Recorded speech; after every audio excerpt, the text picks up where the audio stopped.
that kind of stuff. So we have a guest speaker today that you guys all know and love. Miss Katie is going to talk with us today a little bit about her journey through martial arts, what martial arts has done for her. I am so proud of Miss Katie. I will let her tell you a little bit more about it because I know I'll say it wrong, but I'm going to try and then she'll correct me. Miss Katie has now had like 8 or 9 heart surgeries. 10 heart surgeries. Yeah, you've had a few just in the past year. Yes, ma'am. Okay, so Miss Katie has had 10 heart surgeries. I don't know if you guys, I mean, that's a big deal. Who in here wants to have a heart surgery? I don't. And she's had 10 of them. So that's something that's a big thing to overcome. She's been told by several doctors that she's not allowed to do karate. She's gone through periods, even getting ready for her black belt test when she was at that point, ready for black belt testing. I remember her getting it clear from her doctor saying, yeah, you can spar, you can do everything. And then like 3 weeks later, seeing another doctor, maybe the same doctor, and him being like, no contact. You are not allowed to fall. You are not allowed to she got a pacemaker put in, what, 6 months before your black belt test? Was it even 6 months before your black belt? 2 months before her black belt test, had a pacemaker put in her chest, and she still tested for her black belt. So the next time that you're like, oh, my finger hurts, or you're on a test and you get kicked, there's no excuses. I know there's someone who was very, very special to me, and she used to always say, suck it up, buttercup. And she was like the epitome of never letting physical ailments slow her down, right? And so when you had a sprained ankle and you were complaining, suck it up, buttercup, keep going, you can keep going. And that's what black belt tests, you see people get injured. I've seen people get really bad sprains. They get really bad bruises, knots, break bones on their black belt test, and you see them try to continue. Now, there's certain things, a broken bone, things like that, they cannot. Some people do. I've seen people continue after breaking a bone in their hand or their foot. Little things like that, maybe you can continue on. But a lot, I've seen some bad ones, and people try to continue because that's what being a black belt is. It's that perseverance, the discipline, that attitude of never giving up. And so when I see some of you guys in karate class and you stub your toe and say, I can't do class because I stubbed my toe, who thinks that's acceptable?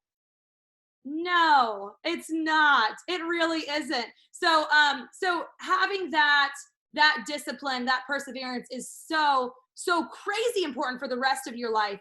Who wants to be that type of person? When you're an adult, most of us know somebody that no matter how hurt they are, how sick they are, how whatever they are, they have a good attitude and they're out there trying and they're doing everything they need to do. And that's how you stay active and stay healthy. I know who was telling me this recently about Grandmaster. Oh, Mr. Gourlay on our very first guest speaker Matt chat. He was talking about how he had a conversation with Grandmaster Strong, who is, I'm not sure how old he is. He's in his 80s, but he asked him how he's still able to train at that age. And his answer was, and I'm going to butcher this, but you can go back and rewatch that video if you want to. His answer was something along the lines of, I could get up, I could lay in bed all day and I'm going to hurt. I'm old, I'm going to hurt. If I'm laying in bed all day, I'm going to hurt. So why not do karate and hurt a little bit, but then feel good afterwards? Okay, so, and I think that's strong everywhere. There's a Master Lap, and everyone knows she has horses. She boards her horses at this lady's house who is, I don't even know how old the lady is, but she's again, at least in her 80s, at least. But she is out there doing yard work, taking care of her garden. She's still driving, all of these things. And you know what it is? It's her mindset. It's her programming, her wiring, and her attitude. And Katie is an example of exactly that. She's one of those people, no matter if she's sick, no matter if her chest is hurting, no matter what's going on, she still has a positive attitude. She's still leading by example. She is persevering. She is disciplined, and she got to her black belt. It took her 13 years to get to her black belt, but she got to her black belt. Thank you, Miss Katie, for coming on here. I say coming on here, but she's been on like every single Matt chat anyways. But for you getting in front of everybody and talking with us, I really appreciate that. No problem. Miss Katie, why don't you tell me a little bit about who you were when you started karate and then who you were once you got your black belt. When I started karate, I was like super shy. The reason I had started karate, I was 12 years old and I was at my bus stop by myself. My dad had to work super early and my mom had to work super early. So I was at my bus stop all alone and in the 6th grade, and this man pulls up in this car. I have no idea who he is. And he goes to get out of his car, and it was scary because I didn't know who he was, what he was doing, and it ended up on the news because after he had my bus stop because some cars were coming, so he jumped back and left. He had actually kidnapped another little girl. So my dad was fearful for that, and so was my mom. So they had looked for a karate studio, and that's when we happened to find Middleburg Martial Arts. And we had just been open for like 6 months, I think. The studio had been open. So, and now from being that shy, like person wanted to be by myself in my room or just playing outside by myself, now I'm teaching classes, and comfortably teaching classes. I came back 2 years ago in June, and now I teach from ages 3 until our oldest student, and I'm pretty comfortable doing that. Yeah, she's an awesome instructor. Actually, she is the only person that I think we have ever let as a blue belt teach a class on her own. So that says something too about Miss Katie. I am going to let you guys ask her some questions. I know you know Miss Katie, love Miss Katie, and probably want to ask her a lot about her journey. So we'll ask questions at the very end. We're going to ask her a couple. I'm going to ask her a couple first. So Miss Katie obviously now is still currently training with us. She's still teaching with us. She is in our leadership club. She is obviously still active in our leadership program. So I'm going to ask you kind of the same questions. How did the leadership training, the black belt leadership training at Middleburg Martial Arts, because you did train when you were younger, how did that help you while you were in school? It definitely helped me keep persevering through school, no matter how hard school was. Just remembering that I can do this, and just setting that example, not going to play with my friends or going out and sneaking out of the house at a teenager level, because I knew I had those responsibilities and those leadership qualities to not be a follower, but to be that leader and that example to my friends that it's not okay to do those kind of things. And would you rather be spending time having fun or being grounded because of those choices that you made?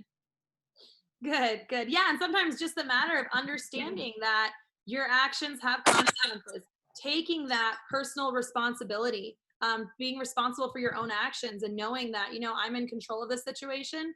And a lot of teenagers don't have that. They don't. That's something that that a lot of people learn in adulthood because they've had to. They've had so many consequences. So that's a strong thing to learn before you're at that point. Okay, how did the black belt leadership training at Middleburg Martial Arts help you when you were out of school?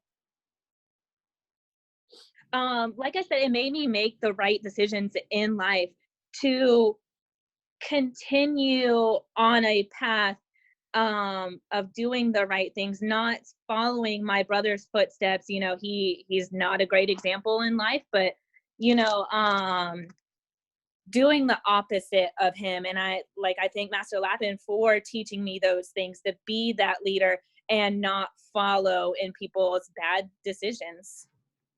Absolutely. Yeah, helping set your morals and your Hmm. boundaries and your goals is very big. All right, what would you say is the most important thing that you benefited from our black belt leadership training? Um, my confidence and being able to publicly speak to people. Like I said before, when I was just started, I was shy. I didn't talk to anybody. Um, and I would just stand in the corner and just try to hide, not stick out in class and things like that. So definitely the confidence and like to be able to public speak and teach all of my students now. Yeah, I remember when you first started teaching. I remember you were so nervous to teach a class on your own. You were so nervous. But you did it and you were like, okay, I'll do it. And even for a little while, teaching, made you nervous. And if we ever asked you to teach a different class, you were like, but wait, those aren't the same ones. And stepping out of that comfort zone, that's a big step that I don't know if you've had that anywhere other than martial arts, somewhere constantly Yeah. pushing you out of that comfort zone. But now I know that I could have you teach any group. If I asked you at black belt camp to teach something, you'd be like, all right, let's do it. And you might get a little bit nervous, but you're so used to stepping out of your comfort zone and taking on that leadership role. And you're so good at it and it's natural now. Thank So you. what would you say you've learned from teaching? Um, that I can do things that I didn't think I could, like lead a whole class of like my after school kids. There's a bunch of them, and teaching 30 to 35 of them at a time and keeping that class focused and disciplined and on track for their black belt. So just, I don't know, feeling comfortable in a pressured situation, because teaching class, you know, all of these kids are wanting to learn from you, and you have to set that example. You have to be on point and be ready so that they're not slacking off, they're not learning their material incorrectly and things like that. You're muted. There's so much responsibility that comes with teaching. So having that, being responsible for other people is a big task. And yeah, if you ever want to lead or manage any group, you're doing that, right? You're responsible for other people. So having that practice and learning how to do that in the karate school is awesome. Master Lappin and I actually were talking this morning about who some of our upcoming teachers are, because that's how the martial arts cycle works, right? People, when they graduate and they move out of our program, a lot of them are going out of the area for college. And now we're so lucky, we have a few that go to University of North Florida and are close enough, like Miss Maya, to train with us. But that's not, or Mr. AJ, who can visit and stuff like that. But that's not most students. There's a lot of different college options, so not everybody gets to stay local. But so that's what happens. People grow, they move out of the area, they're not able to teach anymore, and the upcoming students come in and teach. And we have some of those guys on this call that we were talking about being future teachers. And so I kind of wanted you to share that to give them a little bit of insight. So if you're getting up in the ranks, or you're getting close to 14 years old and you're interested in teaching at Middleburg Martial Arts, make sure you start putting yourself in some of those situations. Make sure that you're completing all the CIT requirements, that you are one of the role models in our CIT program. So that way, when you are at a point, I started teaching my first classes when I was 12 years old. I was 12 years old. I remember teaching adult classes. I remember teaching every rank classes at 12 years old. So if you have enough discipline and focus and are showing that you can have that responsibility, then you might be able to. So just make sure that you guys, and that's true for every area of your life, taking that initiative, being proactive, having that sense. I was talking to someone about this recently, that leadership, taking on like a leadership role, a lot of times is not you being given that role and then you start being a leader. It's you start showing the leadership qualities and then somebody gives you that role, And so that's one of the things. Miss Katie was a good example of that. When she came back and she was training and she got her blue belt, and she took on a lot of leadership. It was obvious to us that she was an instructor. Before she was ever teaching a class on her own, she was an instructor. And that's why she was able to start teaching at blue belt level. All right. My last question for you. What would you tell a student or a parent who is considering making that commitment to black belt leadership training? Do it, please. It's one of the best things that you can do for your child. And, making that commitment to a black belt and testing for your black belt. I still remember every single moment of that black belt test, that feeling of lining up back in everybody around the region. And it was the best feeling in the world. And then finally being done with that test and having that feeling of accomplishment, that goal, and that goal that you met. So being in a leadership program will do wonders for yourself or for your children. Just do it.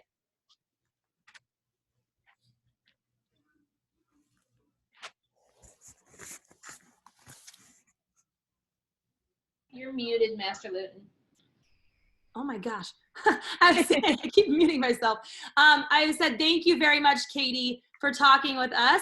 And then You're Master welcome. Lappin, did you want to say anything before I open this up for questions?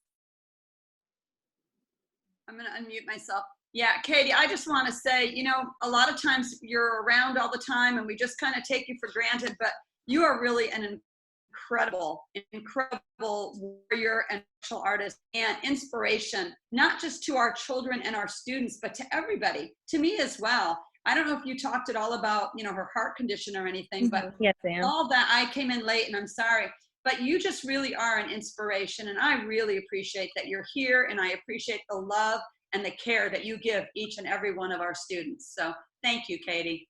You're welcome. All right. Does anyone have any questions for Miss Katie? If you've ever wanted to know something about her training, now is the time to ask. Mackenzie, what's your question? I have two statements and a question, if that's okay. My question is, how old were you when you got your black belt? I was 28 years old. So April 26th of 2019 is when I got my belt. And I was 28 after not practicing for 14 years and just coming back and retraining. So 28, Miss Mackenzie. And if any of you guys missed her first degree test, you will be able to watch her take her second degree test pretty in a year. In a year, right? What is your April 2021. Connor, what's your question? Oh, Mackenzie, did you have another one? Yes, ma'am, she did. Okay, go ahead, Mackenzie. My first statement is, my autism cousin, he's 21 and he's had over 20 heart surgeries. Wow. Oh, I'm sorry to hear that.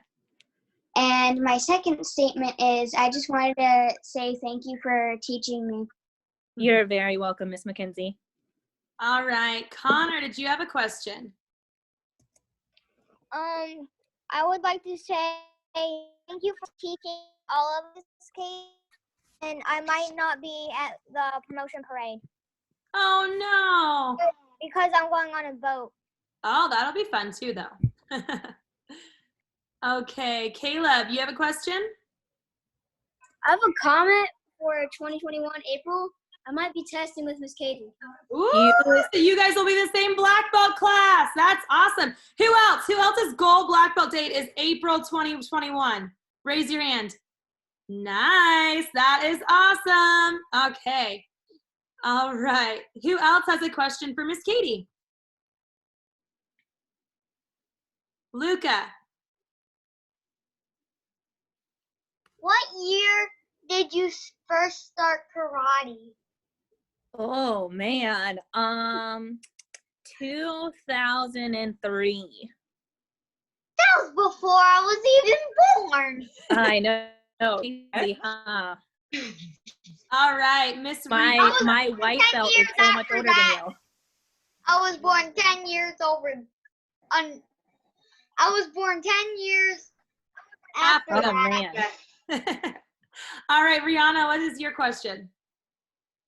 Good question, but I've been in CIT for a couple months now, and I've been CIT Miss Katie's class, and I'm always like wondering how like she just like gets up there and like, talks in front of them, but CIT has definitely helped with my confidence a lot, and it always helped with Miss Katie's class. Good, good. Yeah, I definitely love having you there, Miss Ree. Yeah, and you're one of those people that we were talking about. You have been so active in CIT, and you've been working really hard and setting such an example in karate. I'm sure you're going to be an instructor just like Miss Katie is one day pretty soon. All right, Harley, do you have a question for Miss Katie? No, but I just want to tell her thank you for teaching us. You're welcome, Harley and Corbin. That was sweet, Harley. All right, Skylar, do you have a question? I like your future black belt water bottle too.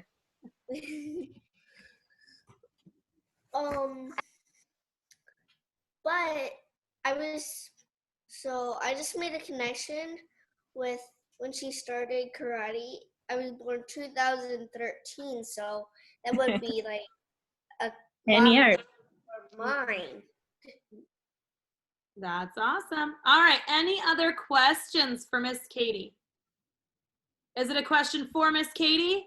If not, wait till after the star, after we do stars, okay? All right, I think I saw two.